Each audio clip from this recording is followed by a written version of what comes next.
Ya dalam banyak kali ya saya kira, karena ini kan diputuskan di akhir. Mestinya sejak awal ketika gugatan itu disampaikan 8 bulan yang lalu oleh teman-teman PSI, mestinya segera diputuskan supaya tidak dikaitkan dengan kepentingan Pilpres dan ingin memajukan Gibran sebagai calon wakil Prabowo Subianto. Di mana tidak mau dikaitkan. Kita tahu bahwa PSI ini kan mazhab politiknya Jokowi. Mereka punya ideologi namanya Jokowisme. Merah kata Jokowi, merah pula kata PSI, putih kata Jokowi, putih pula kata PSI. Jadi wajar kalau kemudian ini dikaitkan. Dan teman-teman PSI sebenarnya tanggung bagi saya, ngapain 35 tahun? Betul kata Bang Iqbal itu. Mestinya 18 tahun sudah boleh. Persoalan apakah hak politik itu dipakai atau tidak, itu lain hal. Kenapa ini dikaitkan dengan Mas Gibran? Karena yang punya resource politik, infrastruktur politik untuk bisa maju di 2024, itu hanya Mas Gibran. Yang lain nggak sanggup. Di tempat yang lain 35 tahun itu sibuk cari kerjaan.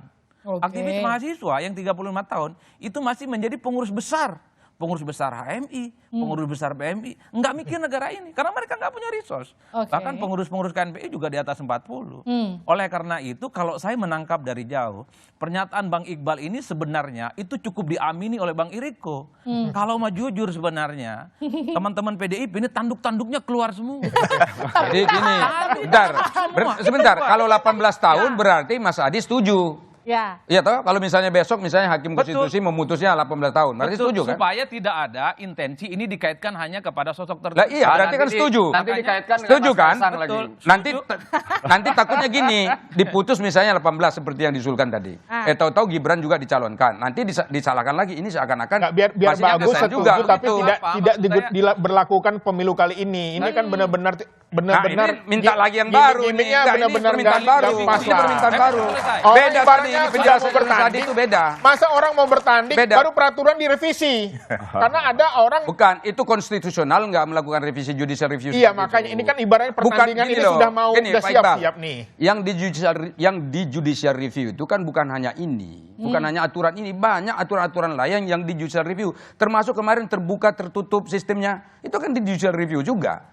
Itu juga jadi perdebatan panjang kemarin kan. Nah sekarang ini jadi perdebatan juga. Ujung-ujungnya apa sebetulnya mau kita kejar? Menurut saya sebetulnya adalah bagaimana agar pemilu ini bisa terlaksana dengan baik, kemudian bisa mengakomodir semua kepentingan, termasuk untuk dijalankan dan mencalonkan. Saya lanjut ini, belum selesai.